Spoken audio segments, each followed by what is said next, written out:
Tentu saja kita kembali lagi Adewit bersama Ibu Risma dan sekarang ini waktunya sudah sangat mepet sekali. Ibu akan melakukan yang namanya doa bersama ya Bu ya.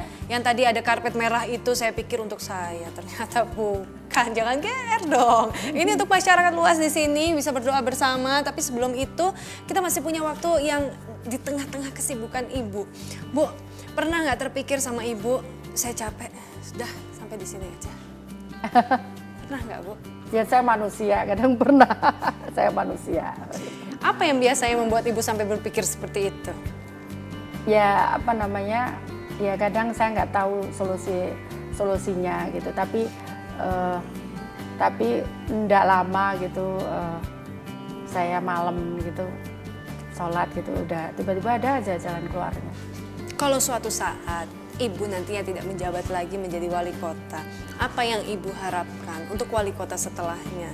Karena sekarang ini Surabaya sudah mencapai pada titik tertentu, jangan sampai mundur kan Bu? Seperti apa Bu? Ya, saya dulu pernah pada waktu saya bicara pertama kali keluar negeri, pada waktu saya presentasikan tentang Surabaya, orang tanya di mana itu Surabaya?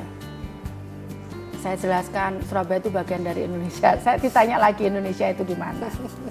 Tapi kemudian sekarang kalau saya datang di luar negeri, saya suruh jadi pembicara. Itu mereka sudah langsung tahu dari Surabaya. Bahkan beberapa pesertanya itu cerita kalau mereka datang jauh dari beberapa negara lainnya yang ingin mendengarkan saya bicara gitu. Nah, yang ini saya sampaikan bahwa saat ini Surabaya ini sudah menjadi salah satu semacam ikon gitu ya di beberapa kota di dunia gitu. Jadi saya ingin menyampaikan kepada penerus saya, mari kita jaga karena ini adalah merupakan kebanggaan warga Surabaya. Jangan kemudian ini menjadi turun karena saya ini sudah menjadi titik tempat di mana kota-kota di beberapa negara itu belajar tentang bagaimana memanage sebuah kota. Begitu. Sulitnya Bu untuk bisa mengikhlaskan. Karena kadang-kadang kita merasa kerja keras ini dibutuhkan banyak sekali pengorbanan. Tapi pada saat mungkin nantinya Ibu tidak lagi menjadi wali kota, apakah Ibu ikhlas untuk melepaskan jabatan tersebut? Ya harus ikhlas lah, manusia kan ada batasnya. Jangankan wali kota, saya bilang itu. Nanti sore saya dipanggil, nanti malam dipanggil Yang Maha Kuasa, saya nggak bisa itu. Jadi harus ikhlas, makanya saya tidak, terus terang kenapa saya juga tidak mau, saya gunakan mobil yang sama dengan mobil saya di rumah. Saya tidak mau pakai forerunner, kemudian saya juga tidak, saya gunakan rumah saya sendiri. Supaya saya tidak kaget kalau suatu saat ini lepas dari saya, begitu. Jadi kalau saya bisa kerjakan sendiri, saya kerjakan sendiri. Apapun itu, kalau saya enggak ragu, kadang saya naik taksi sendiri.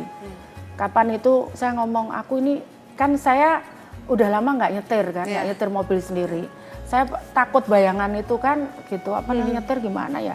Saya cari SIM, nah saya minta SIM A sama SIM C. Kemudian saya nyoba naik motor sendiri. Masih bisa Bu? Masih bisa naik motor.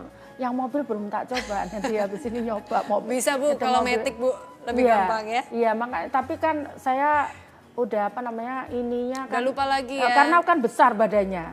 Makanya saya ngomong sama teman, kalau kecil gini aku bisa lah naik, saya bilang gitu. Ada mobil kecil gitu, tapi kalau yang gede gitu gimana ya? Enak dari yang besar dulu Bu, karena jalan di Surabaya juga lebar-lebar ya Bu ya. Jadi kayaknya dicoba segala mobil pasti bisa. Tapi saya sekarang akan kasih tantangan untuk Ibu.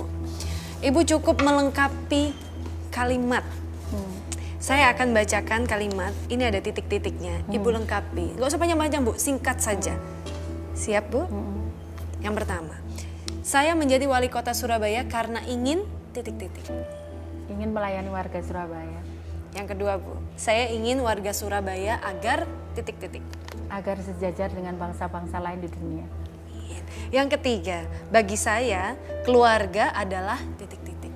Keluarga adalah bagian dari keluarga besar warga Surabaya. Wow. Yang keempat Bu, jika saya tidak lagi menjabat sebagai wali kota, Saya akan titik-titik. Saya tetap akan membantu melayani Marga Surabaya. Yang kelima, Bu. Bagi saya, Surabaya adalah titik-titik. Bagi saya adalah Surabaya adalah daerah saya. Saya sangat makin Bu, saya ngefans sama Ibu kalau kayak gini. Saya juga merasa bahwa Surabaya ini adalah bagian dari hidup saya. Ini juga saya ada salah satu yang cukup klise sebenarnya, tapi ini salah satu yang bisa menjadikan doa untuk kita semua. Harapan Ibu sendiri untuk Ibu pribadi. Iya, saya berharap bahwa apa yang saya miliki ini bisa membantu warga Surabaya atau yang lainnya, sehingga katanya itu kan ilmu itu kan kalau diberikan itu amal jariah, amal yang tidak. Saya nggak punya harta, jadi saya nggak bisa berikan harta ke orang lain seperti orang tua saya mampu melihara sekian anak yatim, tapi saya punya ilmu. Saya ingin memberikan ilmu saya ini kepada orang lain yang nantinya saya dengan harapan orang lain itu bisa membantu orang lain untuk meringankan beban hidupnya. Betul, saling membantu gotong royong itu justru membuat hidup jauh lebih ringan, khususnya beban yang kita panggul ini ya Bu ya. Dan kalau kita tanya seperti apa bayangan Ibu 5 tahun ke depan untuk kota Surabaya?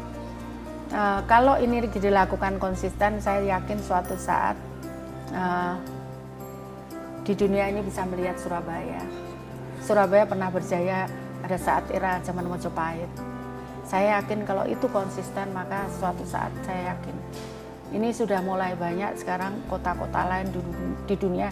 Saya juga nggak tahu, jadi kalau kadang saya marah gitu kan, kalau bicara dia ngomong mana itu Surabaya, saya ganti pura-pura tanya mana itu ini kota ini gitu kan, saya sedih sekali kan gitu. Tapi sekarang mereka sudah mulai tahu di mana itu Surabaya.